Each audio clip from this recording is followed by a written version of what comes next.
boa tarde a todos vocês que estão presentes aqui com a gente mais uma vez no Vitrine Social e Saúde. E nós vamos mais uma vez falar de um assunto muito relevante, né? Nós vamos falar das alterações bucais e o que deve ser observado. Hoje com o professor Dr. Marcelo Sivieri. Se apresente aí para nós, Marcelo, para as nossas redes sociais. Seja muito bem-vindo mais uma vez para trazer informação para todos nós. Muito obrigado inicialmente pela oportunidade, né? Mais uma vez estar aqui no programa, né? Já tivemos aqui há algum tempo atrás e realmente é um prazer poder compartilhar aqui com todos um pouco, né, daquilo que a gente vem trabalhando ao longo de vários anos, né, relacionado a doenças orais. O professor Marcelo é professor na faculdade, né, na Universidade de Uberaba. Há quantos anos, Marcelo? 29, quase 30. E ele trabalha, pessoal, com a parte de patologias orais, né, Marcelo?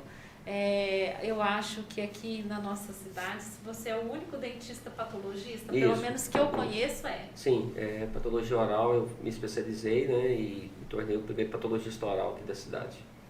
E geralmente, pessoal, quando as pessoas pedem exame, a Uniub é sempre aberta a isso e o nosso querido professor está lá sempre acompanhando e fazendo as lâminas, né? E dando resultados para a comunidade e ajudando a encaminhar, né? Quando a pessoa tem alguma necessidade especial de um tratamento especial, ele que ajuda a encaminhar, né? Para o setor de patologia. Na verdade, né? hoje a gente trabalha com um curso de extensão, né? Um trabalho de extensão que é feito no curso de odontologia, junto com a disciplina de estomatologia, professor Paulo, professor João Paulo, e eu fico na retaguarda com relação ao serviço de anatomia patológica. Nós fundamos o serviço em 1999, e de lá para cá todos esses diagnósticos têm sido feitos nesse laboratório, que normalmente eu sou o responsável pela emissão dos laudos, né? Então é uma equipe hoje que tem, juntamente com a prefeitura, feito trabalhos e também com o curso de odontologia, um trabalho de diagnóstico oral já ao longo de muitos anos. É um grande prazer te ter aqui, Marcelo, de novo aceitando o nosso convite para estar aqui.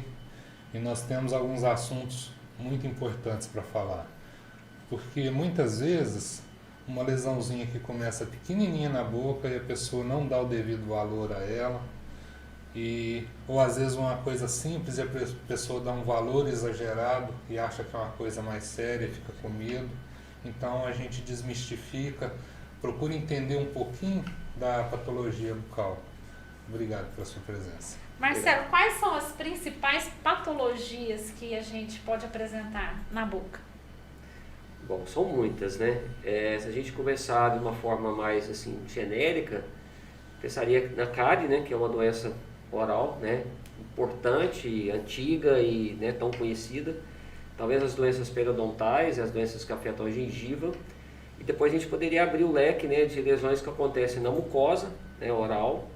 E também poderíamos ter também lesões na estrutura, né, que seria a parte de osso, né, poderíamos pensar nisso. Sim. Como a cavidade oral é um lugar muito amplo, né, a gente tem uma gama muito grande de doenças, mas a sua maioria são lesões benignas, né, são lesões tratáveis, e a minoria, vamos dizer assim, são lesões com uma perspectiva ruim, como por exemplo um câncer oral. Graças a Deus, né, Marcelo? Nas patologias infecciosas causadas pelos vírus, bactérias e fungos, né? O que a gente pode abordar aí, Marcelo? Bom, se a gente pensar em doença infecciosa, você vai ter primeiro o agente, que é um agente infeccioso, um micro-organismo, né? Se a gente pegar vírus, bactéria e fungo, né, a gente teria hoje os vírus talvez um pouco mais frequentes, pensando, né, principalmente no vírus herpes, né, que é tão comum, né, o herpes simples labial é uma doença extremamente comum. Pensando em bactéria, hoje, de alguns anos agora, né, recentes, a sífilis, né, que é uma doença bacteriana, tem frequentado bastante o nosso consultório odontológico. Né? A sífilis no Brasil hoje é um problema sério, principalmente as manifestações orais, que devem ser reconhecidas pelo dentista, e também uma coisa que a população também tem que estar atenta, né, com relação à prevenção. E doença fúngica seria a candidíase, né, que é o sapinho, que é talvez a doença fúngica mais comum da cavidade oral. nas neoplasias também, né, nós temos as benignas e as malignas, Isso né, Marcelo? é bastante coisa, né? É. Se fosse falar de neoplasia benigna e maligna de cavidade oral, daria né, a gente ficaria aqui uns 6 meses comentando isso, né? Daria para dar um curso de odontologia quase todo. Então, a neoplasia benigna oral, mais comum, né, se relacionada à mucosa oral, seria aquela relacionada principalmente a traumas, né? Principalmente lesões que a gente nem trabalha muito com neoplasia benigna, sim lesões proliferativas. E a maligna mais comum é o carcinoma, né, de células escamosas oral, que é o tipo de câncer mais comum que a gente tem na cavidade oral hoje, né? 95% dos cânceres de cavidade oral são carcinomas. Acho que depois a gente pode discutir alguma coisa a respeito disso. Sim, nós vamos mostrar imagens, Marcelo. Nós estamos dando só uma pincelada para vocês verem o tanto que o programa vai ser interessante, né? Nas patologias traumáticas, elas podem ser físicas e químicas, né? Isso. Pensar em trauma na cavidade oral é praticamente uma coisa constante, né? Porque se você pensar em um tecido mole, como a língua, né, circundada por dentes, que são, né, órgãos duros, então frequentemente você tem, né, lesões traumáticas. O que é mais comum seria a úlcera traumática, que é quando você, por exemplo, morde a língua, morde a bochecha. Isso é uma lesão traumática. Né? Ou até mesmo pela escovação, né? Escovação. Tudo que for trauma, um trauma, né, físico, né, pode gerar, né, lesões traumáticas por física. O químico seriam queimaduras. Então, por exemplo, queimadura pode ser, no caso, por um produto químico que você colocou, um medicamento que você usou, né, na verdade pode gerar isso. E são verdadeiras queimaduras, na verdade, a gente pode chamar de queimaduras, que também é muito comum. Uma queimadura, por exemplo, por um produto quente que você colocou na boca, é muito comum, né, Adias? No consultório o paciente procura, estou com uma afta. Não, isso não é uma afta, isso é uma úlcera traumática. Existem diferenças aí, até mesmo na questão do tratamento. Né? Porque as ulcerações aftosas não são, na verdade, né, traumáticas muitas vezes. Né? A úlcera aftosa, ela tem a sua origem, e a úlcera traumática é o trauma. Você retirou o trauma, ele não persistiu, ela vai se curar. E só vai acontecer se você traumatizar novamente a mucosa. Muitas vezes até a escova, né, escapole, bate na mucosa e machuca. Muito comum. Isso é muito comum, a pessoa chega, e interessante que ela vai bater a escova, né, a parte mole, às vezes na pressa, né, na falta de às vezes uma destreza manual, e isso vai manifestar, na verdade, até 48 horas depois, que é quando realmente a ferida, né, que o pessoal costuma chamar de afta, realmente aparece com a dor. O tratamento, já podemos adiantar, só o tempo, né? Só o tempo vai curar, que em torno de 5 a 7 dias aquilo ali desaparece. Né? Se o trauma não repetir. Se não repetir o trauma, né? Nas patologias imunológicas ou autoimunes, né? Certo. O que você tem para falar para nós? Então, as doenças imunológicas orais ou as doenças autoimunes, temos que lembrar o que é uma doença autoimune. A doença autoimune é quando o organismo cria alguma coisa contra ele mesmo. Né? Desde as alterações autoimunes orais mais comuns, você teria o líquen plano, né? Teria o pênfigo vulgar, né? E o pênfigoide, né? De mucosa. São doenças raras, né? Se você pensar no líquen plano, você tem apenas 2% da população do mundo todo podendo ter a possibilidade de ter um líquen plano. Na cavidade oral, você acaba tendo aí manifestações muito ligadas à questão emocional. Eu tenho visto que com a pandemia agora, uma frequência maior, né, menos no meu consultório, alguns encaminhamentos que eu recebo, de líquen plano. Né? Líquen plano ele é uma doença muito relacionada à parte emotiva, à parte, né, assim, isso não é muito comprovado cientificamente, mas a literatura sempre comenta isso.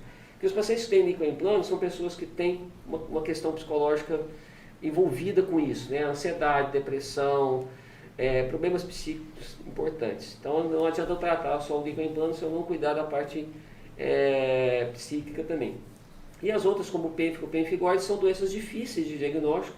Normalmente são lesões que causam dor no paciente, causam feridas na boca, muitas vezes sem uma causa conhecida. Recentemente eu até estou com um caso suspeito de pênfigoide no meu consultório, em que a paciente ficou aí praticamente 2 anos tentando achar o que era, cheio de ferida na boca, e algumas manobras que a gente consegue realizar e provavelmente uma biópsia, a gente consegue fazer o diagnóstico e tratar esse paciente normalmente com doses altas de corticoide. Normalmente é isso que você faz. Nesse momento de estresse elevado, de pandemia, de medo, de pavor, que as pessoas vivem, até de outros problemas também de ordem que causam ordem emocional, como perda de serviço. Então, sim, com certeza. as questões emocionais estão muito afloradas, né? Com certeza. E eu vejo também isso, o líquido implante também hoje, né, que é uma doença autoimune, ela tem uma relação bem assim, não muito grande, né, mas com o câncer de boca também, né, hoje. Marcelo, esse programa é informativo. A gente tem o objetivo de levar informação, de levar conhecimento.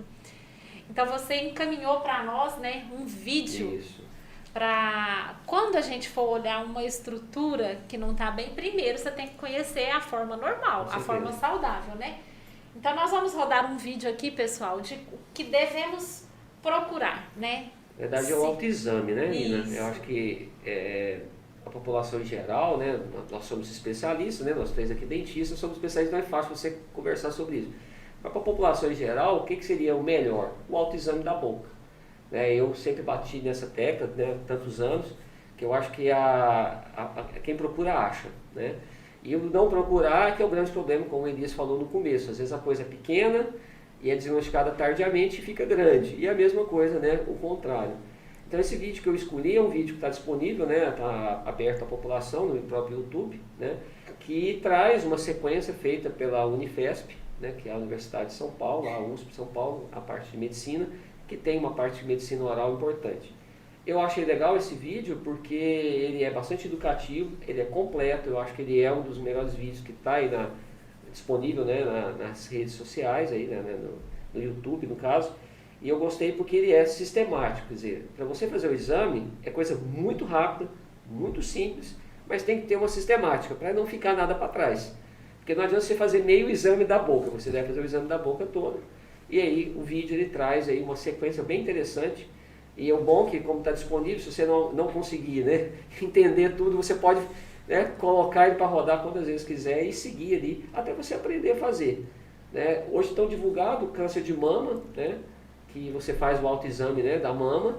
Né? Por que não fazer o autoexame da boca também? Que é muito fácil, né, como a gente vai ver aí no vídeo.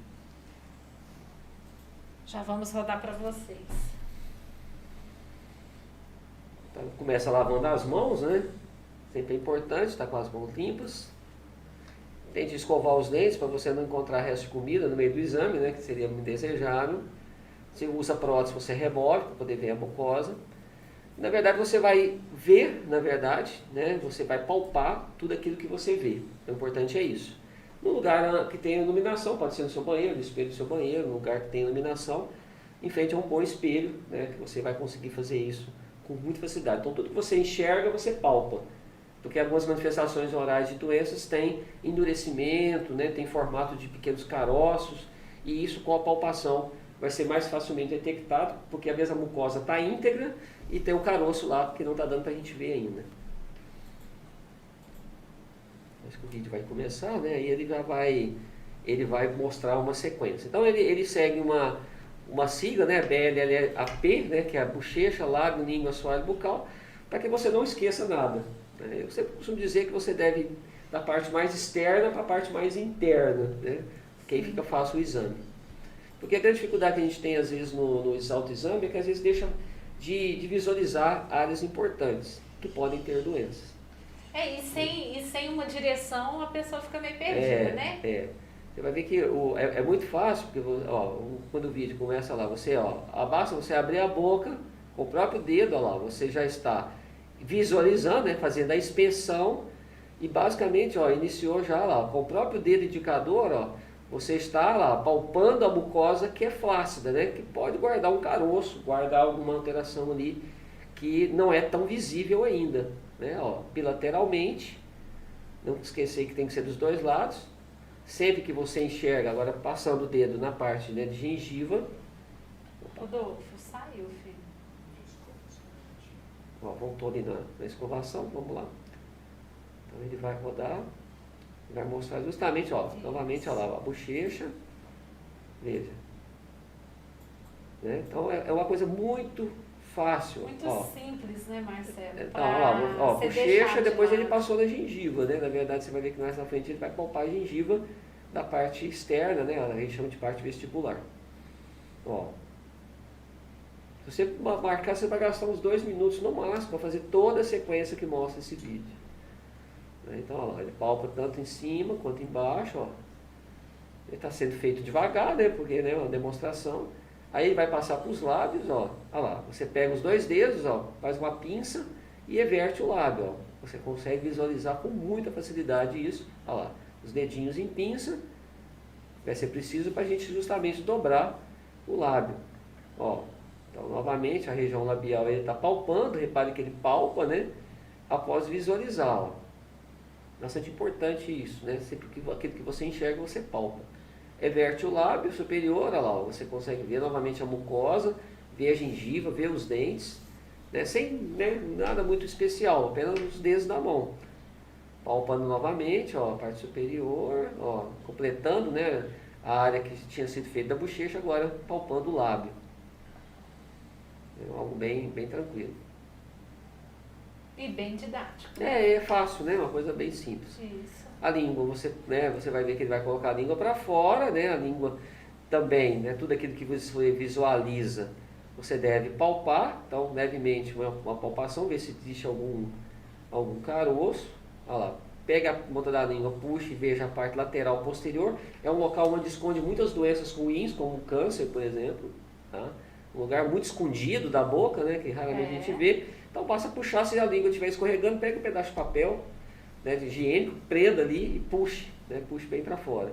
E depois de visualizada lá vem a palpação. Isso é bastante importante ser feito. Ó. Sempre Palpar, com o dedo em pinça, né? O dedo em Marcelo? pinça, fica mais fácil para você segurar a língua, né, e ao mesmo tempo você está vendo se tem algum caroço ou não. E pode apertar, né, levemente, né, porque às vezes você pode achar alguma coisa. O assoalho da boca já seria uma outra área, você vê, ó, tem que abrir bem a boca, põe a língua né, no céu da boca, como a gente costuma dizer, né, a língua para cima, aí você já visualiza todo o assoalho da boca, e a região anterior da língua, né, a região ventral da língua. A mesma coisa lá, né, só que agora a pinça é um pouco diferente, você palpa embaixo e palpa em cima. Ó. Olha que interessante, esse vídeo é bastante didático, porque é uma área difícil você palpar. Né, e é bastante simples, você põe o polegar embaixo, o indicador em cima, e você já palpa todo o assoalho da boca. E o céu da boca, né, o palato, você inclina levemente a cabeça para trás, fala um A, né, um pouquinho mais assim, ó, você consegue visualizar e, lógico, tudo aquilo que você enxerga, você deve palpar. Aí a palpação do palato duro, também do palato mole. Né? E aí você vê que, observar lá, a área que está dolorida, a área que está quebrada, se tem prótese mal adaptada, se há alguma área machucada. Então isso tudo é visível, né, é facilmente visível. Um simples exame como esse que você vai gastar aí seus 2 minutos. Há quanto tempo, de quanto em quanto tempo eu faço isso? Se você pudesse fazer todo dia, seria o melhor, né?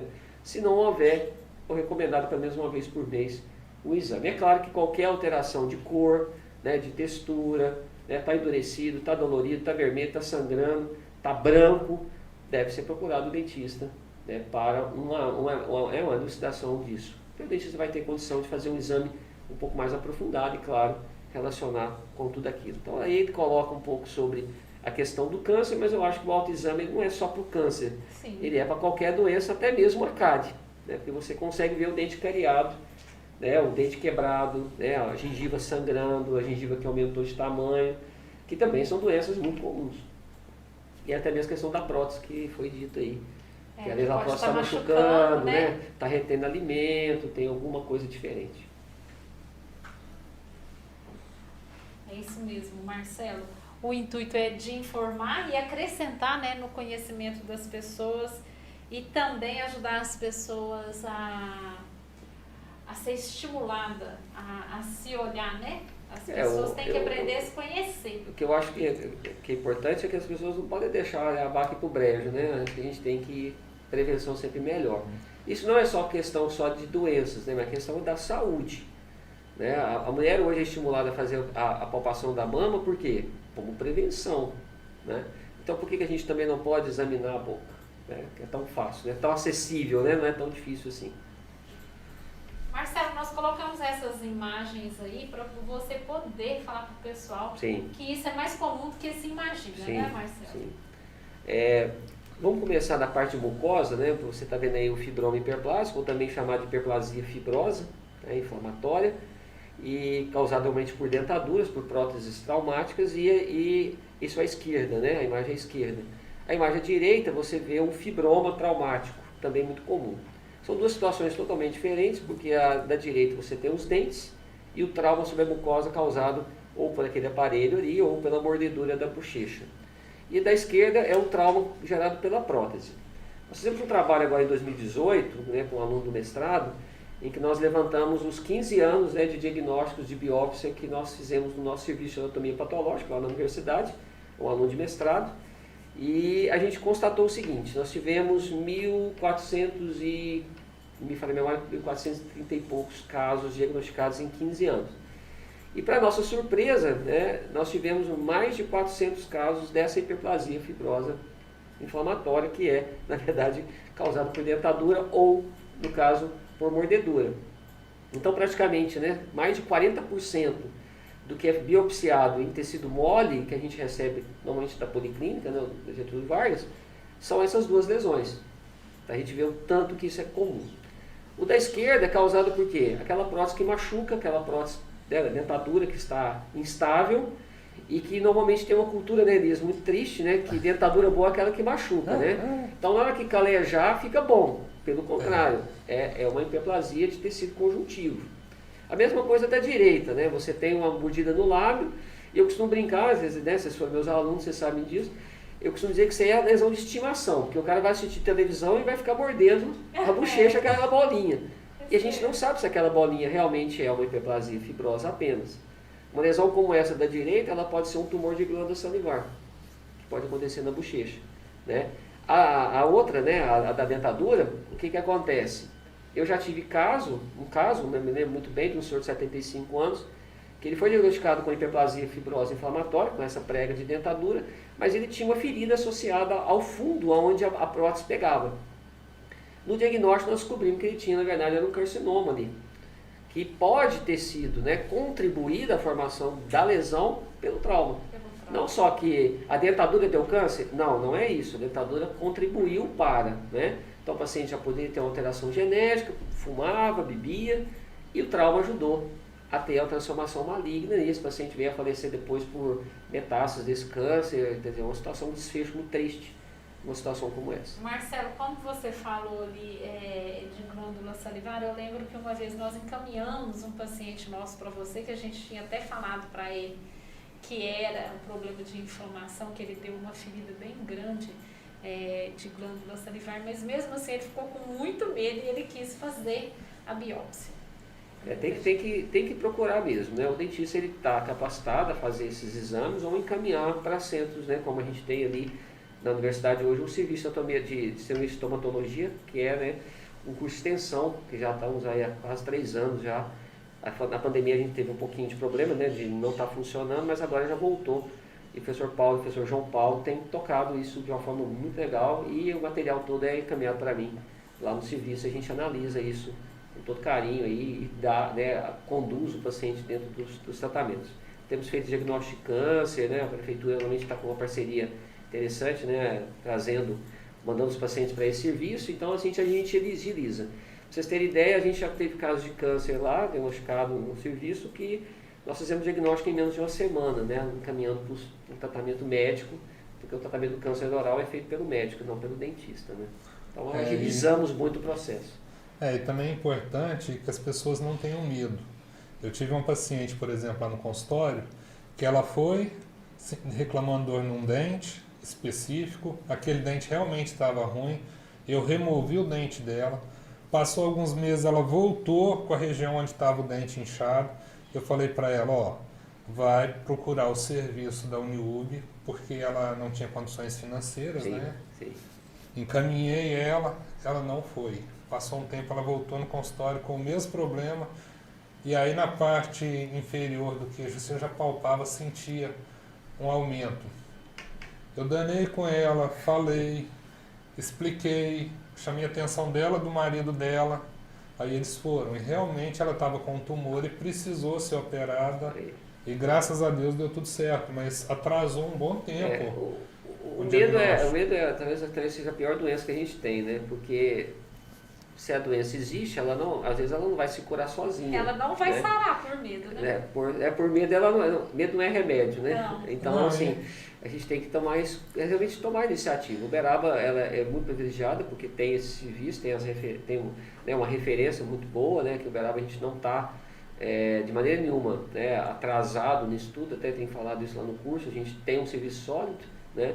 E tem, né, como diz, como ajudar, né, principalmente pela própria universidade, os dentistas aqui, né, os 1.000 dentistas que a gente tem aqui em Uberaba, então, né, assim, tem referência, como você mesmo fez agora, né, Elisa, você mesmo encaminhou, né, quer dizer, existem maneiras aqui, principalmente pessoal de baixa renda, que às vezes tem dificuldade de acessos mais especializados, claro, e a gente tem aí ajudado bastante nisso aí.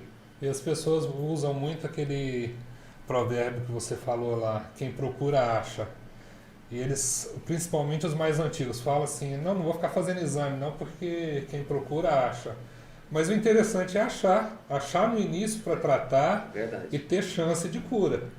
Às vezes não acha no início, não procurou, aí quando vai achar já está avançado. Eu vejo, por exemplo, demais, nessas mesmas imagens que a gente está projetando ali, ó, da imagem da esquerda, olha o tamanho da hiperplasia, ela toma praticamente metade da maxila ali. Sim. E aquilo ali não nasceu daquele tamanho. Sim. Aquilo ali deu anos para se Pra formar. crescer. Então o estrago vai ser muito grande ali na retirada disso.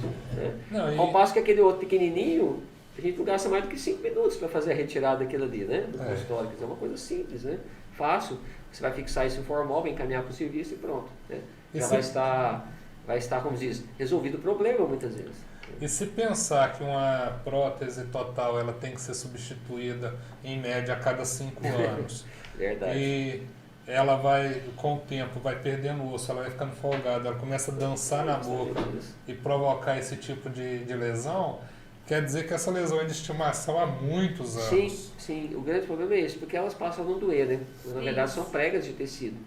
E isso pode guardar, né, problemas, como eu falei, né, da associação a outras doenças, como também um estrago muito grande, né, na hora de retirar, né, um sofrimento muito grande para o paciente, porque ele vai se submeter a uma cirurgia de cavidade oral de grande porte. Né?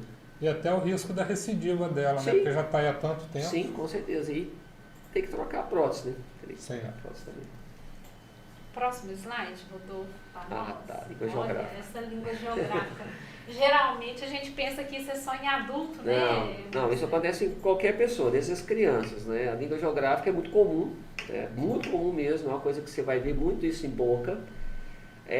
Não há uma causa ainda muito conhecida do porquê disso, né? Então a gente vê ali na imagem uma área vermelha, né? Secundária por áreas mais brancas. A parte branca, a parte rosa pálida, é o normal. E a parte vermelha que é realmente a língua geográfica. Na verdade, você tem uma descamação da superfície da língua ali, a superfície do epitélio que cobre a língua vai ficar fina. Então, aquela área vermelha, ela está vermelha, por quê? Porque a superfície da mucosa está fina. E sistema geográfico é porque isso muda de formato, né? Dia a dia isso se desenvolve de uma forma, como se fosse desenhos de pequenos mapas. Então, tratamento disso é um tanto quanto difícil, porque isso pode estar relacionado também à questão psíquica, né, a questão emocional, a questão de ansiedade, e talvez a gente não achar uma causa aparente. Algumas coisas que a gente pode fazer, principalmente naqueles casos em que a pessoa está com muita ardência, porque essa área vermelha ela é uma área desprotegida. A área clara é a área protegida por queratina na língua. Então, né, vamos dizer, é como se a língua tivesse ali careca, né, vermelha ali tivesse careca. Como se tivesse batido um dedo e arrancado um pedaço. Ali está fino. Então, tá por exemplo, se você né? tomar algo quente, comer pimenta, comer coisa ácida, aquilo ali vai arder. Né? Porque a proteção natural da língua você perdeu. Então, o que a gente faz? Muitas vezes o paciente está com a queixa muito forte, né, de incômodo, sob orientação do profissional, do dentista, ele pode usar pomadas de corticoide. Em casos muito graves, eu já tive alguns casos assim, muito persistentes, a gente entra com corticoide sistêmico, com comprimido de corticoide, uma dosagem certa, né, assim, acompanhando o paciente, tende a melhorar. Agora, isso pode nunca, né, sumir da boca, isso pode desaparecer de um dia para o outro, tá? E em 20% dos casos de língua geográfica, ela está associada à língua fissurada, que são rachaduras, trincas, vamos dizer assim, que a língua tem naturalmente, e que vão piorar ainda mais ainda o quadro, né, de incômodo do paciente. Mas isso não é uma doença, não é considerado uma doença.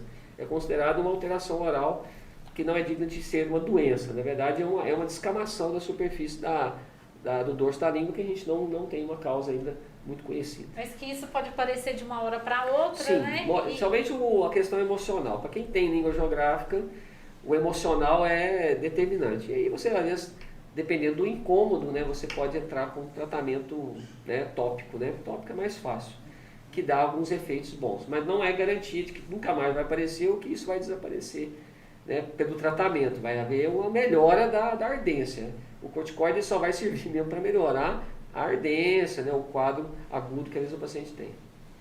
Tá? Bom, a língua pilosa já é uma coisa um pouco mais rara. Né? Isso aí, na verdade, né, a língua pilosa é que o piloso, né, na verdade, é pelo. Né? Não é que a língua tem pelo. Não é vai formar pelo na língua, pelo amor de Deus, não é isso. Na verdade, o que você tem ali, vai ver da imagem da esquerda, está mais claro, é um desenvolvimento excessivo, né, da parte de queratina das papilas da língua. Porque a língua tem vários tipos de papila e uma das papilas que a gente tem são as filiformes. E as filiformes, a extremidade dela é uma queratina.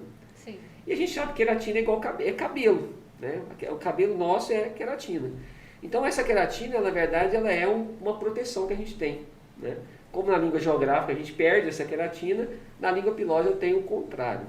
O que pode produzir isso? Na maioria das vezes, má higiene, o uso de certas drogas, certos medicamentos podem exacerbar isso.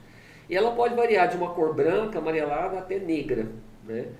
E em casos mais severos, às vezes o profissional ele tem que intervir cortando, na verdade, esse excesso de queratina. Tá? É uma situação delicada, difícil, às vezes, o tratamento, que às vezes não se resolve tão facilmente. Mas, por sorte, é uma lesão rara, não é uma coisa muito comum. Mas você pode ter as papilas aumentadas por má higiene.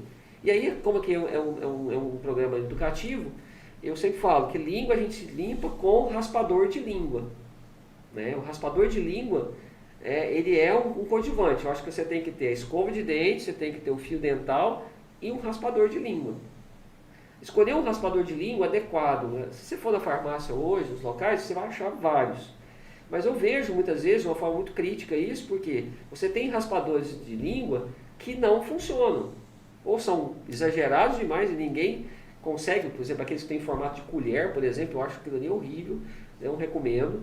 Eu escovo com a escova não limpa dorso de língua. Tá? Então, se pegar a escova e escovar o dorso da língua, o efeito é muito pequeno.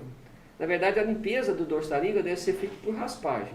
Então, você tem algumas marcas de raspador que são parecendo, assim, parece um ganchozinho, né? Parece um arco, assim, parece uma letra U.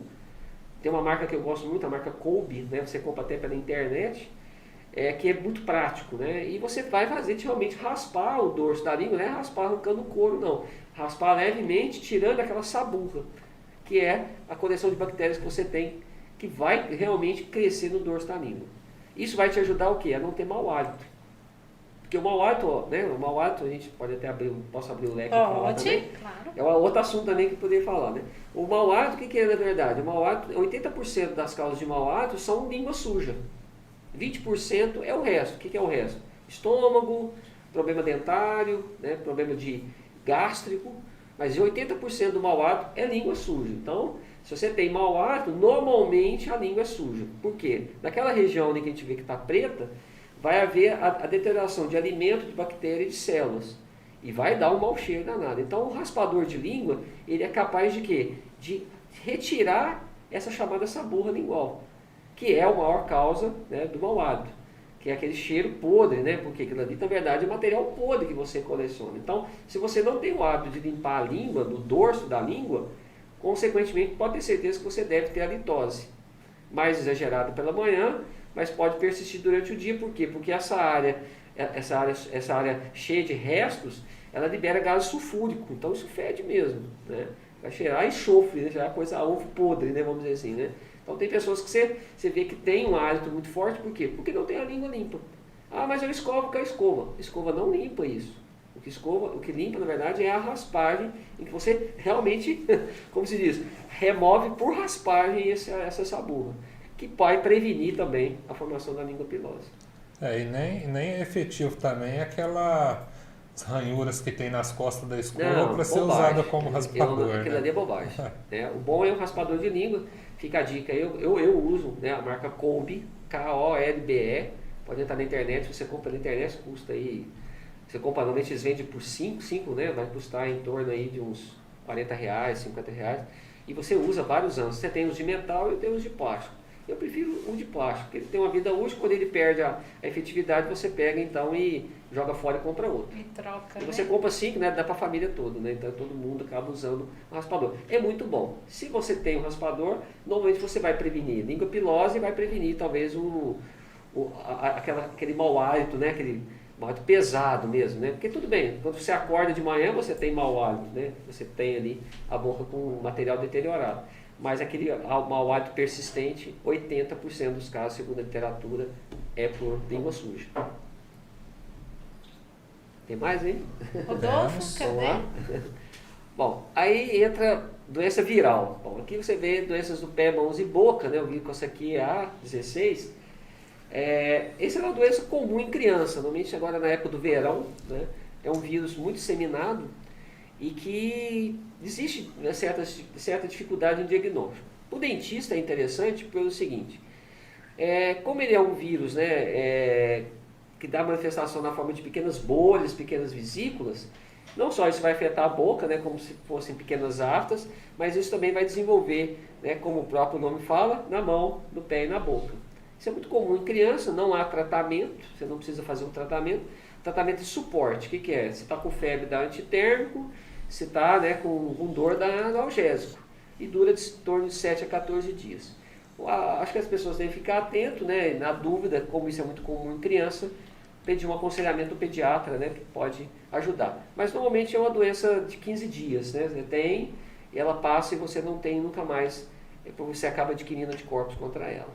Então é tão comum, seria mais comum o herpes, né? O herpes labial é o mais comum. É o mais comum, né? Nós vamos falar dele. Bom, aí entraria o fungo, né? Ótimo, né? Esse aqui é muito comum mesmo.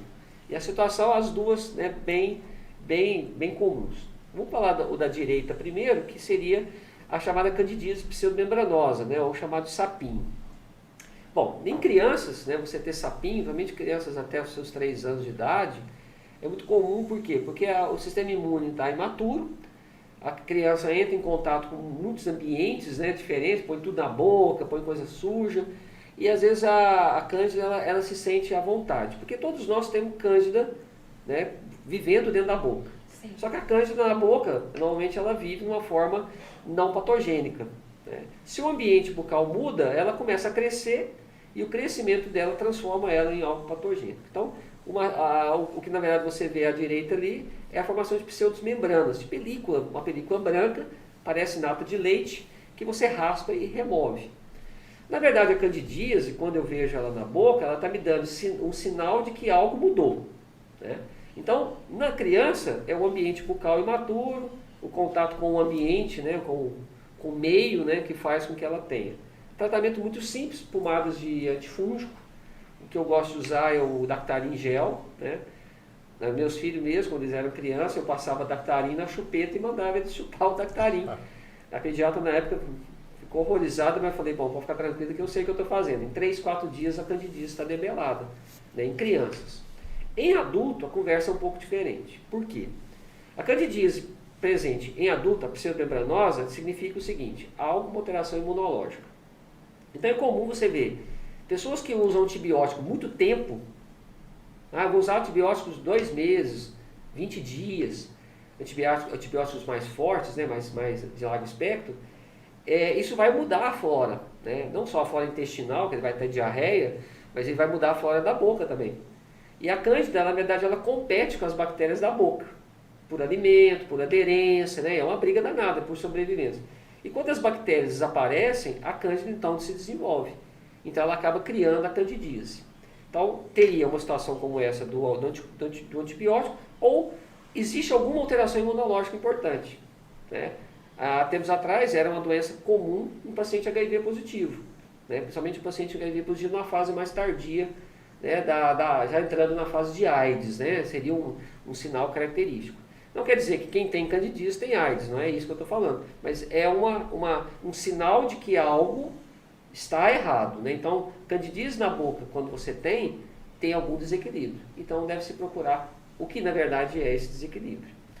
O da esquerda já é uma situação totalmente diferente, né? Já é um paciente usuário de prótese total, uma dentadura, que desenvolve a chamada estomatite por dentadura, que é a candidíase, não numa forma muitas vezes pseudomembranosa, mas numa forma eritematosa, uma fase vermelha. Então o que acontece ali? Aquele ali é um paciente que ele usa a dentadura 24 horas por dia, né? E o que acontece? Bom, a prótese que ele usa é uma prótese porosa, né? Então cheia de buraco. A mucosa da boca tem cândida e tem bactéria. E muitas vezes, como ele não tira a prótese, né, para nada e higieniza mal, aquilo ali é um meio de cultura, né? E acaba desenvolvendo na interface entre a dentadura e a mucosa a cândida na sua forma patogênica. E ela vai afetando, como a gente vê a imagem, vai ficando vermelho, por quê? Porque a cândida vai destruindo a superfície do epitélio, deixando o epitélio fino e, consequentemente, qual vai ser a consequência? Ah, eu não estou conseguindo usar minha dentadura porque a boca está ardendo. Então é muito simples. O que você vai fazer? Você vai usar antifúngico e vai fazer o paciente o quê? Dormir sem a prótese, descansar de vez em quando a mucosa, ou, né, a prótese está mal feita, você troca então a prótese. Mas a estomatite por dentadura é muito comum. Normalmente a prótese frontal superior, né, que o pessoal não costuma remover, né? Dorme com ela, acorda com ela, dá só uma lavadinha muito fraca, né? A prótese deveria ser mergulhada em soluções desinfetantes, né, como por exemplo, uma prótese total, você pode, se ela não tem metal, né, você pode colocar ela num copo de água limpa, né, 3, 4 gotinhas de água sanitária, né, coisa que todo mundo tem, no máximo uns 15 minutos, depois você lava ali com pasta de dente, ou eu recomendo até usar detergente de cozinha mesmo, para lavar ali, para tirar aquela sujeira, e porque eu acho que a pasta às vezes ela arranha, né, Elisa? Você passa a pasta, às vezes ela arranha a prótese. E se você fizer isso periodicamente, você previne a formação, né, de colônias de cândida aí, importantes na prótese. Se tiver metal a prótese, coloque na água com uma pequena colherinha bem pequena de bicarbonato de sódio também, por uns 15 minutos, faz uma solução, deixa ali mergulhado, você vai prevenir muito isso. E claro, sempre que possível, fixe a dentadura, pelo menos para dormir, para aquela mucosa se regenerar ali do trauma da prótese. Bom, agora essa aqui já é uma discussão da, né, um outro programa. Bom, em relação à afta, gente, na maioria das vezes as aftas, né, elas têm N motivos, né? Quando a gente fala em afta, a gente tem que excluir que isso não é uma ferida traumática. Porque se eu morder a língua, se eu morder o lábio, isso não é afta. Isso é uma úlcera traumática. Eu arranquei um pedaço da minha mucosa e ali ficou ferido, tá? A afta, na verdade, já é uma condição assim, com N motivos, é chamada ulceração aftosa recorrente, que pode ser grande, pode ser pequena ou pode ter uma associação semelhante a herpes. O que a gente faz? Você deve excluir primeiro a possibilidade de ser trauma, né? Mordeu, queimou, machucou? Não, não é isso. E normalmente a afta ela vem em número de mais de uma. E normalmente vai afetar a parte da mucosa, como a própria imagem ali mostra, que é a parte que não tem queratina da boca. Ou traduzindo isso, né, em miúdos, é na parte, na verdade, a parte lisa, a parte úmida da boca, tá? Que tem, na verdade, a possibilidade de ter a afta. E o tratamento disso, normalmente, é a base de pomadas de corticoide, né, que é o que você tem, e outros N tipos de tratamento, bochecho com outras soluções, né, uso de medicamentos. Eu, na verdade, quando a pessoa tem afta, né, ou afta com frequência, deve-se pesquisar qual é o motivo. Que pode ser bacteriano, pode ser imune, pode ser de causa desconhecida, pode ser efeito de medicamento, pode ser efeitos, às vezes, até gástricos, pode sim, né? Eu acho que a afta talvez seja uma das coisas assim, difíceis você realmente fechar. Então eu costumo dizer o seguinte: quando você tira o trauma do lugar, né, não é trauma, você vai pesquisar então o que pode ser. No final, se você conseguir encontrar a causa, você remove a causa, essa afta então não aparece. E tem também um quadro bastante assim, familiar, às vezes, com relação à afta. Então, a afta é um negócio difícil, né, de determinar, assim, só de você olhar o porquê que ela está ali. E nós temos uma pergunta, né? Nós fizemos umas postagens durante a semana no Instagram para poder ajudar as pessoas a interagirem com o tema, para as pessoas começarem a já pensar assim, não, eu vou começar a olhar mais a minha boca, vou ter mais noção do que está acontecendo na minha boca e pesquisar sobre as estruturas, né? Então, a mãe vem aqui no Instagram e me pergunta o seguinte, ela fala que tem um filho de 9 anos que vive com afta. E ela relata que ele foi uma criança que nasceu prematuramente e usou sonda alimentar.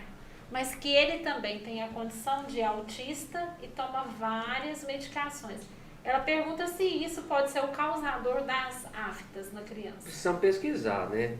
Como ele tem várias condições aí, né? Como autismo, né? Como medicamentos, os medicamentos sim, né? É sempre muito difícil, né, a gente determinar isso sem uma avaliação pormenor, né? Eu acho que o médico, né, que acompanha ele, talvez um pediatra, não sei, poderia ajudá-la, né, na questão de excluir possibilidades. Os medicamentos me chamam muita atenção. Quando você mistura muitos medicamentos, principalmente medicação, às vezes ele usa medicação anticonvulsivante, alguma coisa nesse sentido, ansiolíticos, essas medicações, tipo tarja preta mesmo, muitas vezes, a associação deles realmente, você vai ver a bula lá, vai falar que aparecem ulcerações orais, ele pode ter uma salivação menor, né? Ele pode ter dificuldade de higienizar e traumatizar. Então, essa frequência de ulcerações na boca, pesquisar, excluir trauma, e às vezes abrir o leque para medicações, que o medicamento me chama muita atenção. Não que eu estou dizendo que a afta está sendo causada por medicamento, por né? Isso, mas né? é uma coisa a se pesquisar. Pode ser induzido. Igual eu falo, a afta é uma coisa que você tem que fazer uma baita de uma pesquisa, né? De exclusão de fatores. E às vezes usar medicamentos como pomadas de corticoide, que ajudam bastante, né? O alívio, né? Não curam, mas aliviam principalmente a dor. Pelo menos para criança tem muita coisa, né? Você tem pomadas, você tem condutas as mais, né? Às vezes a pessoa queima com alguma coisa. Eu recomendo, eu uso normalmente quando tenho a suspeita de ser afta, na verdade, pomada de corticoide. E às vezes não faço biópsia, né? Porque biopsiar uma úlcera muitas vezes não te dá um diagnóstico muito conclusivo. Tem que ser algo mais bem conduzido, né? Eu acho que a biópsia de uma úlcera é quando aquela úlcera não cicatriza, né? Porque aí seria suspeita de câncer, né? Na verdade. Vamos para o próximo, Rodolfo. Aí a afta dá para fazer um programa só sobre afta. Só sobre afta. Dá tempo a gente olha, é muita coisa. Todos os temas que a gente abriu aqui, eu acho que daria um programa de horas. Realmente, né? o espaço a gente tem que ser bem objetivo. Né? Aí a gente pega temas assim e discorre de uma forma mais tranquila, mais simples, para desmistificar um pouco, mas a gente não consegue aprofundar e chegar numa... Com certeza. Bom, essa herpes tão super comum, né? As pessoas que têm herpes labial, chamado herpes simples, né? São pessoas que já tiveram contato com o vírus, né, herpético tipo 1 ou 2. Essa mesma lesão ela pode acontecer da mesma forma em região genital, a gente sabe disso. E o herpes normalmente é o quê? O vírus ele é então adquirido de uma forma primária, né? Você adquire a primeira vez, normalmente isso acontece na infância, e ele fica guardado nos gânglios nervosos ali daquela área. E não se sabe muito bem o porquê disso, existem várias teorias. Esse vírus se reativa várias vezes na vida, ou uma única vez na vida, e volta, né, ao local normalmente por onde ele entrou. E naquele local, essa imagem mostra muito bem, ele vai, na verdade, vai se replicar nas células dessa área da mucosa, principalmente as células epiteliais. Cada célula infectada pelo vírus, ele vai gerar 200, 300 mil vírus ali dentro e vai estourar, né, vai matar essa célula. E vai gerar justamente essa imagem que é a formação de pequenas bolhas, né, ou vesículas, né? Vesículas seriam essas aí, que seriam essas cabecinhas de alfinete, né, normalmente como eu costumo mostrar, ou forma uma bolha grande. Na verdade, isso aí foi o estrago que ele fez naquela mucosa. Né? Ali você tem, dentro daquelas bolhas, uma grande quantidade de vírus. Então, um alerta, pessoas que têm, né, herpes como esse caso aí, está na fase de bolha, evite contato íntimo, evite compartilhar materiais, né, de garfo, colher, prato, copo, ter contato íntimo, né? E nós dentistas, nós sabemos que nós devemos evitar o atendimento de pessoas com essa fase, principalmente bolhosa. Por quê? Porque ali está cheio de vírus. Então, se você estoura aquilo ali e existe uma pessoa que está ali perto de você, num ambiente em que o vírus se disseminou e não tem esse vírus, ele adquiriu então a herpes. 99% dos casos ao adquirir o vírus não tem manifestação nenhuma. Em 1% do caso, acho que tem a gengivite estomatite herpética aqui pra frente, né? Tem. Eu vou falar dela. Você faz uma manifestação oral e aí você guarda. E aí essa fase é uma fase que vai estourar a ferida, vai virar uma crosta, né? Vai virar uma casquinha e isso vai desaparecer. Aí você vai dizer assim, eu tenho casos que eu sempre tenho isso. Bom, quando você começa a ter a frequência muito alta disso, você tem que saber o que é que está gerando a reativação do vírus. Então, eu tomo sol, eu tenho herpes. Eu ando de moto na época do frio, eu tenho herpes. Eu traumatizo, eu tenho herpes. Né? Então, o que você deve fazer? Quando você tem uma frequência muito grande disso, você tem alguns medicamentos antivirais que você pode administrar, o dentista pode te orientar com relação a isso, que vai amenizar. Você não vai se curar da herpes. Não existe uma vacina contra a herpes. Você vai modular a manifestação disso com antivirais, que vai impedir que o vírus se reative ou se multiplique, causando essas feridas. Que é uma ferida que é recorrente, tanto que é chamada às vezes herpes simples recorrente. Então você pode ter várias vezes ou pode ter uma única vez na vida. Altamente transmissível, né? Nessa fase, igual tá a bolha aí, deve-se tomar cuidado, deve-se evitar contato íntimo. E aí você fala assim, tem alguma coisa para me prevenir? Medicamentos, em casos mais recidivantes. E o que eu recomendo às vezes é que a pessoa, antes de aparecer essa bolha, né, como a gente está vendo, a pessoa sente a coceira, sente um inchaço, sente um incômodo naquele lugar ali. Quando a pessoa tem mais de uma vez, ela fala assim, vou ter herpes. Eu recomendo o quê? Compre uma pomada antiviral, né, o Ciclovir, né, o Zovirax, o Ciclovir seria um nome genérico, e aplique sobre a área que está coçando no primeiro dia. Normalmente, quando você aplica no primeiro dia, né, aquela pomada, lambuza aquela área, no dia que vou ter herpes, a pessoa já até sabe, né? Essas feridas, às vezes, se abortam, elas não aparecem, essas bolhas principalmente, ou a doença tem um período mais curto, né, vamos dizer assim, de manifestação. Marcelo, aproveitando a imagem ali, quando a pessoa já está naquela fase bolhosa ali, se estourar, e ela coçar o olho, qual o cuidado que ela deve ter ali, porque ela pode contaminar outra área. Assim, se especula muito isso, né, a questão do panarício herpético, né, da recontaminação. Mas eu acho mais perigoso mesmo é outra pessoa que não tem o vírus. Eu acho que esse é o perigo. Porque, queira ou não queira, ele já tem o vírus. Então ele pode ter a manifestação? Pode, em outros locais, pode. Isso não é uma coisa muito assim definida. Quando eu vejo isso, eu tenho mais medo da transmissão. Da transmissão ambiental, né? O ambiente ali está desencadeando a contaminação. E outra coisa importante é porque muitas vezes o paciente está com a herpes, ele não entende esse risco e ele quer ir ao seu consultório. Aí chega no consultório, a gente não atende, muitas vezes ele fica queimado. Né? Mas a pessoa tem que entender que é transmissível isso. Né? E aí tem algumas questões. Se eu vou atender um paciente desse na hora que eu estico o lábio, vai machucar muito. Vai machucar, vai doer, ela vai sair dali sem as bolhas, né? Então, no lugar da bolha vai ter a úlcera. A úlcera, vai estar tudo ferido. Acho que no caso de uma emergência por dor, né, uma coisa realmente necessária, tudo bem. Mas um tratamento de rotina, isso aí daqui uma semana já dá para trabalhar, né? Não tem problema nenhum. Né? A gengivite estomatite herpética que eu falei, né? Comum é a herpes simples em criança. Bom, ela seria, na verdade, a manifestação primária. Sim. Por que ela é comum em criança? Porque, na verdade, isso aí marca a entrada do vírus herpes, que ocorre normalmente na infância. A pessoa não tem o vírus. Então, o que é a gengivite estomatite herpética? É o vírus herpes, esse contágio que a gente acabou de falar agora, em que a criança adquire. E, na verdade, isso é uma resposta imunológica primária. É a primeira entrada do vírus. O que acontece? Vai aparecer uma gengiva, né, inchada, como a gente está vendo, sangrante. A criança vai ter febre alta, normalmente, durante uns 5, 7 dias. Salivar muito, ficar bastante abatida. A dificuldade, ele não tem como comer, né? Chora, não dorme, a mãe fica desesperada. Não tem muito o que fazer, porque isso vai acontecer entre 7 a 10 dias. O vírus entrou, fez a manifestação, fez, né, a destruição aí da mucosa, onde ele, né, entrou, e pronto. Nunca mais a pessoa vai ter gengivite estomatite herpética primária por aquele vírus. Lembrando que a gente tem 2 tipos de vírus herpes que dá esse tipo de manifestação. Então eu posso ter 2 vezes, na verdade, a gengivite estomatite herpética primária, ou pelo tipo 1 ou pelo tipo 2. Tá? Mas é raro, isso aí é apenas 1% dos casos de contaminação por HSV, né? 1 ou 2. Aí não tem muito o que fazer. Uma vez eu já tive casos no meu consultório, eu falo para a mãe, o melhor remédio aqui chama tempo, 7, 10 dias. Ah, tá com dor, analgésico, tá com febre, antitérmico, lavar a boca com coisa gelada, alimentação fluida, fria. Soro, pode passar o soro Oi? fisiológico? Eu gosto muito de gelo, né? Gelo? Eu mando o menino chupar gelo, porque vai aliviar a dor. Porque às vezes é muito pequenininho, né, Marcela, a criança? E às vezes chega aguentar. nesse A mãe estágio. fica desesperada, mas não tem. Não tem que dar antibiótico, não tem que dar antiviral, não tem que passar bochecho de nada.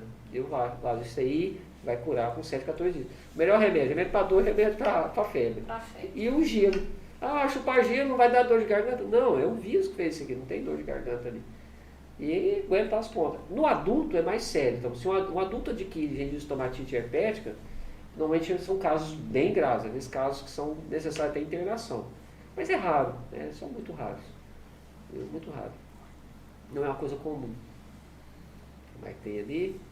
A leucoplasia. Bom, a leucoplasia seria uma placa branca oral. Né? Na atualidade, a leucoplasia é considerada uma desordem potencialmente maligna. O que é isso? Uma placa branca em uma pessoa que fuma e que bebe, normalmente associada ao tabaco e ao álcool, ela tem aí grande chance de ter transformação de um câncer. Né? Essa placa branca, a leuco, né, leucobrancoplasia seria uma formação, ela pode estar associada a trauma. Então isso pode ser um calo, pode, mas um calo em uma pessoa que fuma e bebe já é de risco.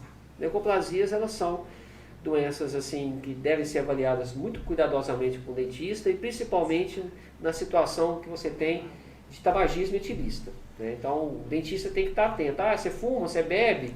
Ah, é? Quanto? Né? O quanto que ele fuma, quanto ele bebe vai pesar muito. E se ele tem essas manifestações brancas. Tratamento, remoção com margem de segurança. E acompanhamento do paciente por longo prazo. Principalmente os tabagistas e os que bebem, né? Os que fumam e bebem, tem que tomar cuidado. Placa branca na boca, principalmente em borda de língua e assoalho de boca, são potencialmente malignas. Né? Tem transformação maligna em grande parte dos casos. Tá certo? E o álcool e o cigarro, eles são extremamente prejudiciais nesse sentido. Danosos, né? Com toda certeza. Aí você fala assim, mas quanto de álcool? Bom, hoje acredite que 60 gramas de álcool por semana já é fator de risco. O que seria isso? 4, 5 doses de pinga por semana que você tomar, já te coloca como um fator de risco para câncer oral. Cigarro, né? O cigarro, a questão toda é o tempo e o quanto você fuma. Então, uma pessoa que fuma 20 cigarros há 30 anos é fator de risco. Sim. Né? Ou o tipo de cigarro que ele fuma, né? Também vai influenciar muito. Bom, o líquen plano, já estamos falando um pouco sobre ele, né? Já é uma doença autoimune.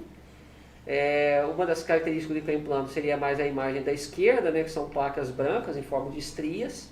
Sim. Que normalmente acontece de forma bilateral na bochecha, na parte interna da bochecha. Ali você vê uma lesão de língua, também é um lugar comum, e é interessante que a língua, você vê que na ponta dela está ulcerada. Então, a tendência natural do líquen plano é virar uma ferida. Nossa. Né? Porque o epitélio ele é destruído pelos linfócitos do corpo. Então, o que é o líquen plano na verdade? Não se sabe bem o porquê. O sistema imune seu reconhece que o epitélio que cobre a mucosa da boca é algo estranho. E ele vai lá e vai combater isso. Como é que ele combate? Destruindo a célula. E com isso o epitélio vai ficando fino até se ulcerar. E lembrando que o líquen plano ele pode ter manifestações ginecológicas também. Então, mas a paciente, principalmente são mulheres que têm isso, tem manifestação oral e manifestação ginecológica e dermatológica. Então não é uma doença exclusivamente oral. 35%, chega até 50% das manifestações de líquen tem manifestação oral e manifestação dermatológica e um pouco menos casos também na região genital, principalmente na vagina, né, e que também tem uma manifestação da mesma forma que na cavidade oral. Então o dentista tem que estar atento, por quê? Porque às vezes a paciente vem sofrendo lesões dermatológicas, vem sofrendo lesões ginecológicas e agora a boca volta, né, aparece como sendo um sinal mais fácil, né, de se desenvolver. Eu já tive casos no meu consultório de líquen plano em que o médico estava tratando o líquen plano e estava com manifestação oral. E às vezes não foi avisado o paciente e, na verdade, o tratamento da boca, da pele e da genitália é o mesmo, que é o uso de corticoide. Certo. Ah, bom, Glands Fordyce já não é doença, né? Então Não, isso aí... mas as pessoas têm Ah, medo, né? com Quando certeza. começa a ver É, isso, eu até é. coloquei por isso. O Glands Fordyce, na verdade, você vai vê-los na mucosa da bochecha, na parte interna da bochecha, dos dois lados, e na parte externa do lábio. O vermelhão do lábio, muitas vezes você encontra também isso. O que são essas bolinhas amarelas? São glândulas sebáceas. Então, não se sabe bem o porquê disso, mas principalmente na bochecha, por que você desenvolve isso, mas é uma proliferação benigna dessas glândulas, que podem ter uma pequena secreção sebácea, e que tem, né, sua função mais de lubrificação, né? O sebo seria mais uma questão de lubrificação e de proteção, né, de superfície, né? Porque aquela secreção sebácea ela é uma barreira natural que você tem. Então é muito comum você ver Glands Fordyce na parte externa do lábio. Mesmo o paciente quer fazer um tratamento estético, eu acho que você vai acabar dando uma cicatriz, né, em cima de algo que não é doença. Certo. Muito comum também. Na dúvida, o dentista pode esclarecer isso aí para o paciente. Bom, a estomatite nicotínica, né, aí já tem a ver com a questão do cigarro. Porque na verdade você vê ali o palato, né, com alguns pontos vermelhos e algumas áreas brancas. Aí cai na mesma teoria da leucoplasia. Se eu fumo muito, o tabaco, né, que tem seus 4.700 substâncias tóxicas num cigarro, mais o calor gerado pela queima do cigarro, por exemplo, quando você está fumando, você está inalando 4.700 substâncias tóxicas, eu não estou inventando, se você lê na caixa Tá lá escrito, da caixinha né? do cigarro está escrito isso. Tá mesmo. 10 são cancerígenos. E você tem o calor, né? A ponta do cigarro queimando, ela gera 800 graus centígrados. Então você imagina você fumando 20 cigarros por dia durante 30 anos. Então quanto tempo essa mucosa ficou exposta a fatores cancerígenos? Então ela começa a reagir como? Ali dá pra gente ver bem. Ela fica branca porque ela vai criando uma queratina tentando proteger, e o epitélio se descama mais rápido, isso é perigoso, e a parte vermelha já é a inflamação dos ductos salivares que estão ali. Então ali você tem tudo aquilo que você não pode ter, que é fator de risco para câncer, né? Agente genotóxico. Sim. E, no caso, a mucosa tentando sobreviver a algo que agride ela periodicamente. Se a gente pegar, por exemplo, 20 cigarros por dia, cada cigarro com 5 minutos, né, de contato com a mucosa, em 30 anos você vai ter um caminhão de tempo ali, né, de exposição a fator cancerígeno. Então, será que essa célula vai suportar, né, tudo isso, ou será que vai haver transformação maligna? Né? E tem também a questão de que muitas vezes a pessoa senta para fumar e com a bebida do lado, e aí vai as duas coisas ao mesmo tempo. Só para te dar um número, quando a pessoa fuma e bebe, ela potencializa 15 vezes o efeito danoso do tabaco e do álcool. Então quem fuma e bebe tem 15 vezes mais potencial de transformação maligna do que só fumar ou do que só beber. Então, como diz, é pior, né? Geralmente as duas coisas andam juntas, né? Geralmente. As pessoas gostam de associar. Com certeza, né? A leucoplasia pilosa já é uma doença mais rara, né? Ela está ligada a pacientes com HIV. Ela é causada pelo vírus Epstein-Barr, né?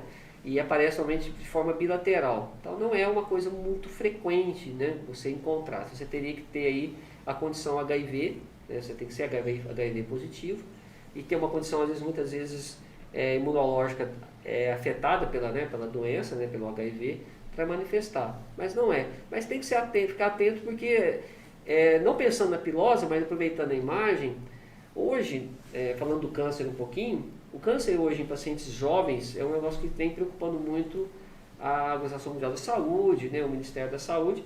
Por quê? Nos últimos anos, né, o número de pessoas com câncer de boca, principalmente em borda de língua, como essa imagem, que são jovens, aumentou muito. Então a gente tinha uma média de 6%, né, de manifestação, hoje chega a quase 30%. Meu Deus. Né? Então a gente só vem subindo, né? E hoje você vê que pacientes com boas condições bucais, não tabagistas, não etilistas, mas com uma placa branca na língua.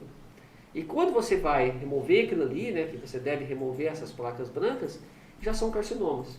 E isso hoje já se pensa, né, já se tem uma propensão da questão do HPV, da disseminação do HPV 16 e 18, principalmente, em pacientes jovens, por uma questão assim de contatos com pessoas, né, muito variadas. Você tem múltiplos parceiras, né, múltiplos parceiros, e claro, né, a língua ali como um fator de trauma, né, de facilidade de adquisição do HPV. Então é uma coisa que tem se aumentado muito, e aí a população aí em torno de 20, 30 anos fica atento a essas lesões de borda lateral de língua, principalmente lesões brancas, né? Naquele autoexame ali você consegue ver isso facilmente.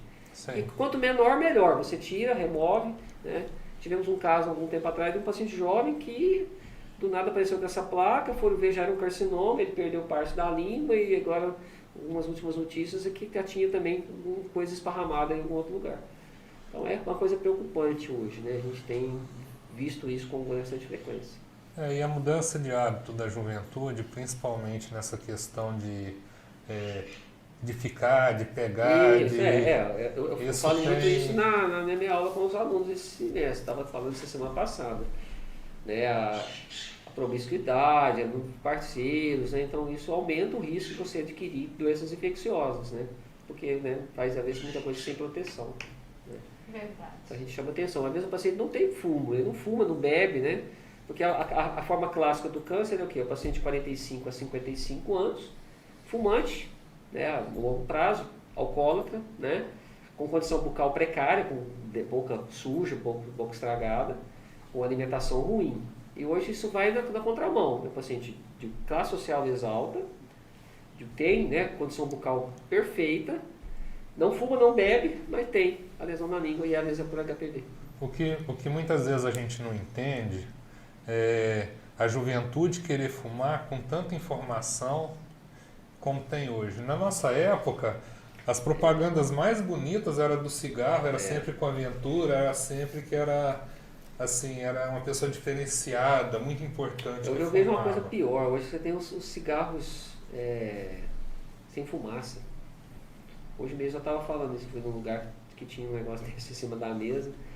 Eu falando, gente, loucura, você não sabe o que tem ali dentro. Né? Hoje é um alerta muito grande de cigarro sem fumaça. Que são produtos químicos. Os eletrônicos, os narguilé, essas porcariadas da sem fumaça que eles falam hoje.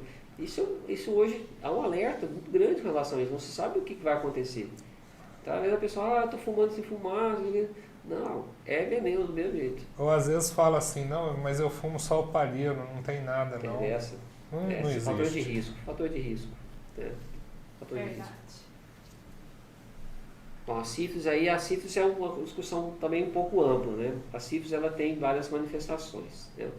O treponema pálido, né, que é a bactéria que causa a sífilis, ele normalmente tem uma vasta, né, distribuição com relação também à questão de contato sexual. Na cavidade oral ele vai se manifestar de 4 maneiras, né? Ou primária, secundária, ou terciária, ou congênita. A congênita é um pouco mais rara, porque a mulher normalmente no pré-natal faz o exame, né, para sífilis, né? Se ela não fizer o pré-natal, aí pode ser que passe despercebido. Mas o que a gente tem notado hoje, né? A sífilis primária, que é o campo, e a sífilis secundária, que são as placas mucosas. Então aí vem a questão da promiscuidade, né? Hoje você tem casos de sífilis, né, por contato genital, né, contato orogenital. Então muitas vezes o paciente adquire a sífilis por contato orogenital com a pessoa infectada. E isso cresceu absurdamente nos últimos anos. Não é uma doença rara hoje no consultório odontológico, que se manifesta de uma forma difícil, por quê? Porque quando você tem a sífilis primária, aparece, como a gente está vendo ali, uma ferida, que é o campo primário, que em um prazo de 15 dias, 20 dias, desaparece sem motivo. E é um momento em que você está passando a sífilis para outras pessoas. Né? E tempos depois, como não tratou, aparece a sífilis secundária, na forma de pequenas aftas, de pequenas placas, que também continua sendo uma fase infecciosa. No consultório a gente vê mais a fase secundária. Por quê? Porque o paciente ele teve a ferida, sarou e de novo apareceu. Né? Tempos depois, em torno de 90 dias depois, apareceu novamente. E ele começa a ter manifestações dermatológicas, como lesões na pele, lesões que coçam. Né? Normalmente o dentista tem que ficar atento, né? Porque isso não é uma afta. Né? E às vezes você tem que, quando você exclui a possibilidade de ser afta, você tem que entrar com pedidos de exames sorológicos. Normalmente, quando eu vejo suspeita de sífilis, eu peço alguns exames sorológicos ou encaminho para o infectologista. O médico infectologista que vai fazer todo o mapeamento, porque também você vai ter que tratar também o parceiro, as parceiras, os parceiros, né, dessa pessoa, porque isso está, né, dentro de um ciclo, né, de doença sexualmente transmissível. Né? porque a sífilis é uma doença sexualmente transmissível. A fase congênita seria quando aquela mãe passa para o filho durante a gestação, que é um pouco mais rara, tem algumas alterações. E a terciária é muito rara, que ela vai surgir décadas depois do não tratamento da primária e da secundária. Mas a secundária hoje é uma questão de saúde pública importante no Brasil, principalmente no mundo mesmo. Tá? A sífilis ela havia sido esquecida e agora está na moda novamente. Ela tem voltado a aparecer em consultório odontológico com muita frequência. Muitas coisas que tinham ficado no passado estão ressurgindo, né? Descuida das pessoas, né? As pessoas se descuidam, né? Não se protegem, né? Exatamente. Aí. As pessoas não se cuidam e a gente vê, por exemplo, a vacina da polio. Como há muito tempo não tem caso de paralisia infantil, os pais não levam mais as crianças para vacinar e também está voltando. Sarampo, coisas que... E a sífilis é um negócio fácil, você vai tratar com antibiótico e vai se curar, né? Basicamente é bezetacil que você vai tomar, uma penicilina, né? Você trata, mas tem que ser tratado sim com o médico, né? Porque você precisa aí de uma avaliação melhor, de um mapeamento melhor, né, das pessoas envolvidas. É uma coisa que para dentista não é uma coisa, é uma situação delicada, né? Já tive caso no consultório, é uma coisa delicada, você pedir um VDRL, né, um exame, né, para detectar o treponema, realmente é uma coisa delicada, o paciente não está ali, né, esperando que você vai falar que ele pegou isso aí, por exemplo, do parceiro, da parceira dele, que teve contato com uma outra, com o outro, e aí a complicação aí. Não, e às vezes chega o paciente lá, não sabe, ou às vezes ele não é a parte que é promíscua da relação. É o que mais acontece. E aí fica difícil para a gente essa situação. Por isso eu sempre mando para um infectologista, né? É uma coisa que eu sempre faço. Bom, aí carcinoma. Bom, aí dá mais um outro programa. Nossa, né? aí nós vamos ter que falar. Bom, a questão do carcinoma bucal é o seguinte: 90% dos cânceres que aparecem na boca são carcinomas, são tumores malignos de origem epitelial, certo? Normalmente, quais são os sinais disso, né? O que a pessoa que faz o autoexame vai encontrar? Normalmente, a primeira coisa que é mais comum em câncer de boca é uma ferida que não cicatriza. Então, a ferida que está na boca, que não cicatriza e que muitas vezes é indolor, em pessoas que fumam, que bebem e que têm uma condição bucal ruim, né? E às vezes hábitos alimentares ruins também, o sedentarismo, né? A obesidade, deve então ficar atento. Normalmente as feridas do carcinoma são feridas que têm a borda elevada, né? A ferida que tem uma borda mais alta e forma uma cratera. Quando você palpa, ela é uma lesão dura, se brincar, parece uma azeitona. A mucosa, então, ela não é aquela mucosa flácida, mas ela é parecendo um caroço. E normalmente é persistente a qualquer tratamento que você fez, né? A maioria dos casos de câncer de boca, né, 26% são na língua, né? Depois é seguido do assoalho da boca, em torno de 23%, e 16% são em lábio inferior, o câncer de lábio inferior. Os demais, né, o restante, são em outras áreas da boca. Então você ficar atento aí a lábio, assoalho de boca e principalmente a borda de língua, que é o tipo de lugar mais comum de câncer oral. O desfecho, normalmente, quanto mais cedo o diagnóstico, melhor para o paciente, porque ele pode ser que um tumor ainda incipiente, né, uma neoplasia incipiente. O tratamento vai ser só a remoção cirúrgica.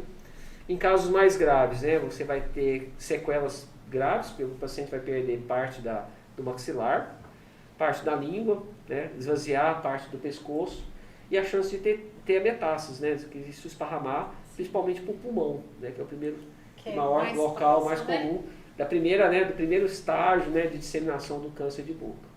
E nós, né, a população em geral pode sim fazer, na verdade, a prevenção com esse autoexame.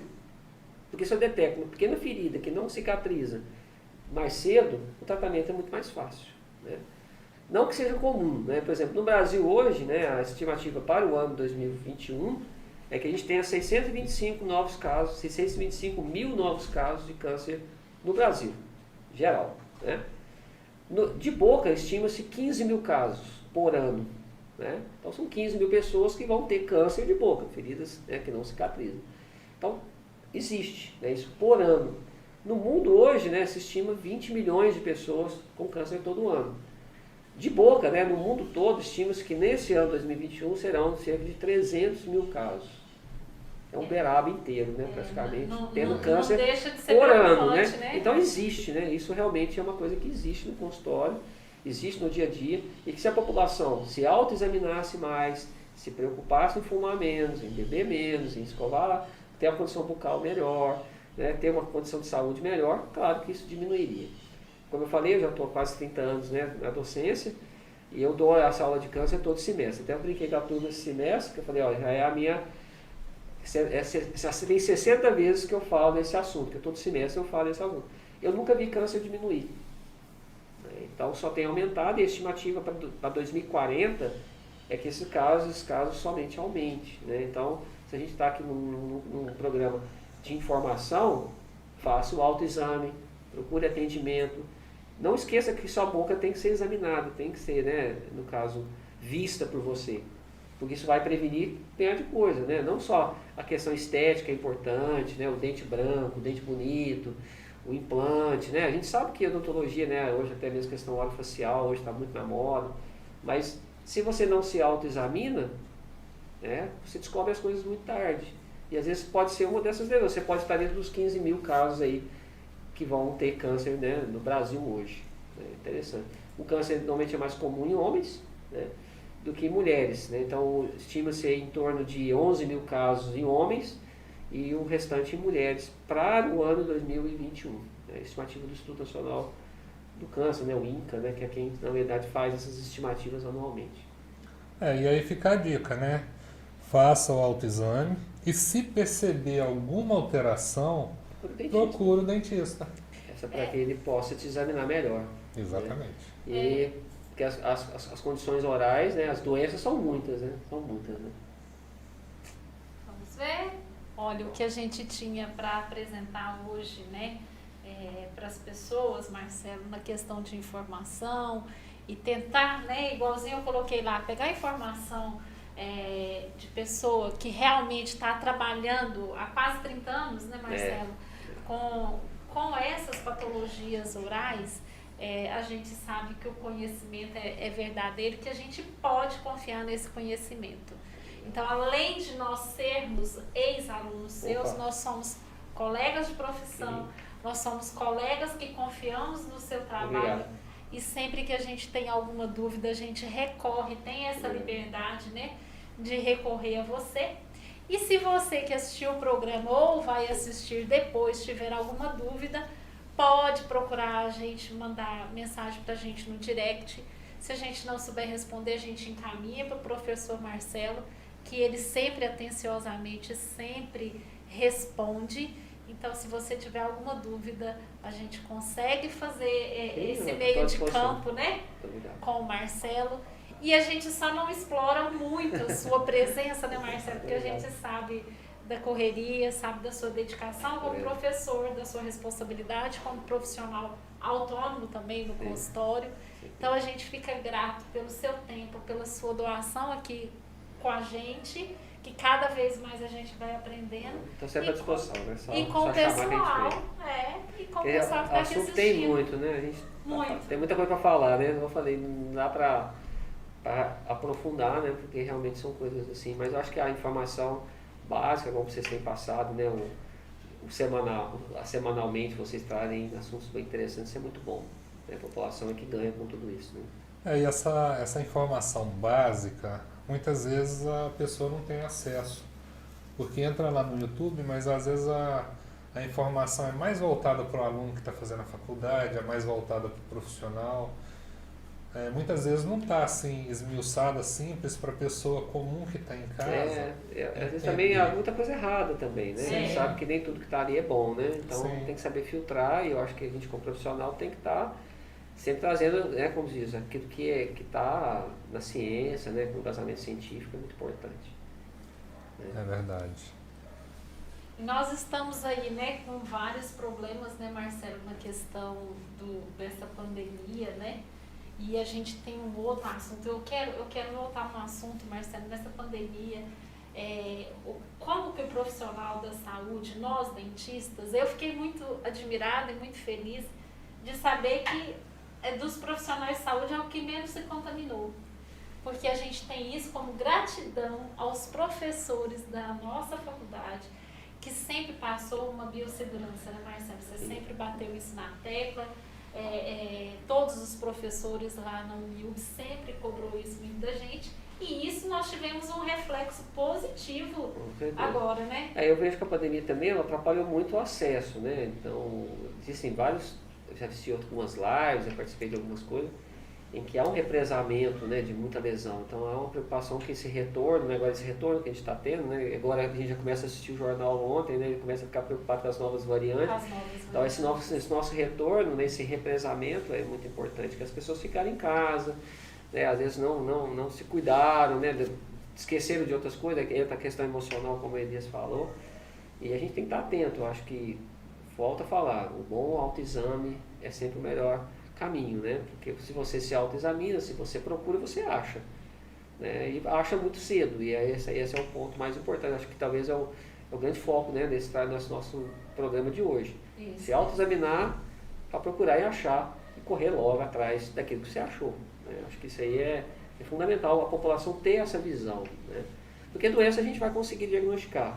O problema é que tardiamente paga-se um preço muito alto, às vezes, por isso. Ou às vezes, como o próprio Elias falou no início, não é uma doença, existe uma condição, né, alterada ali que facilmente você maneja, né? Isso é muito comum, né, no consultório a gente ter a procura disso, mesmo vocês também têm, e são coisas simples. Mas eu acho importante que as pessoas procuram, né? Não deixa o tempo passar e, claro, né, se for uma doença, uma hora você vai ter que tratá-la, né? Eu acho que esse papel também, Marcelo, cabe a nós como profissional de saúde, com é levar essa informação e estar sempre ativando, né, essa curiosidade. Porque a boca não é só dente, né? Eu falo das muito dos pessoas. alunos, ninguém não entrou no meu consultório no ser um dente, né? Entrou um indivíduo que tem N coisas, né, ali. E a boca não é só o dente, né? A boca tem muito mais coisa, né? Que a gente tem que estar atento. E o Marcelo, pessoal, tem as redes sociais dele. Fala aí pra nós, Marcelo. Tem aí o Instagram, né, Dr. Marcelo Sivieri, né? Depois vocês também podem acessar, né? Isso aí, qualquer coisa que precisar, a gente está à disposição. E mais uma vez, pessoal, nós vamos agradecer a presença de todos que aqui estiveram, de todos que vão assistir depois. Vocês podem também compartilhar, tá bom? A hora que a gente editar o programa, a gente vai colocar ele de novo e vocês podem compartilhar, ajudando assim, quem sabe, né? Uma pessoa receber essa informação bem sólida, bem verdadeira, conhecimentos com bases científicas, para ela não deixar um problema agravar aí. A gente conta com vocês e muito obrigado e até sábado que vem com mais um momento da saúde com vocês, viu? Vamos agradecer o professor Marcelo, agradecer primeiramente a Deus a oportunidade de estar aqui, de poder Amém, né? levar esse conhecimento, né? E isso é muito importante para nós. A gente sempre diz que se a gente conseguir ajudar uma pessoa, o nosso objetivo já foi alcançado e nós estamos felizes. Por isso, muito obrigado, professor. Eu que agradeço a oportunidade, viu? Então, sempre que possível, conta com a gente. Marcelo, nós estamos terminando o programa sim, agora, É. porque nós queremos estar sempre juntos. Pode Trem chegar aqui? aqui. Tá? Muito obrigada Legal. a todos vocês por essa participação tão especial no nosso programa.